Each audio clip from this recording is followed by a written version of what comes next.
From the time I was really little, reading has always been a part of my life. It started with my parents. They would read to me every night before bed, and eventually I would read with my friends. My friends were a huge component of my loving to read. One of my friends, when I was younger, would come over, and every time she came over, we would read Goosebumps. This was our favorite thing to do. We would each choose a book of the Goosebumps, and we would just read for hours and hours on end. In addition to Goosebumps, we also read The Boxcar Children. This was another favorite of ours. I remember going to thrift sales with my friends, and we would always look for new books. We would go to thrift sales, Savers, Goodwill, and we would look for new Goosebump books, and we were always so excited when we found the perfect book.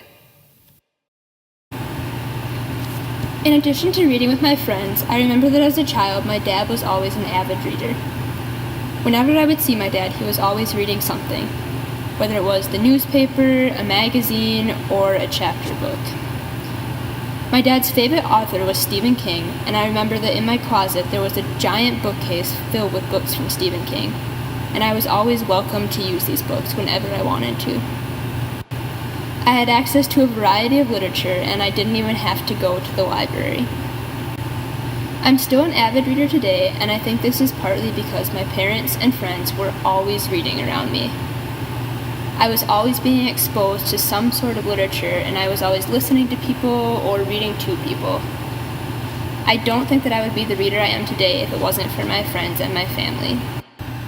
I hope that if I ever have children, that I'll be able to be a role model for them with reading, like my parents and friends were for me.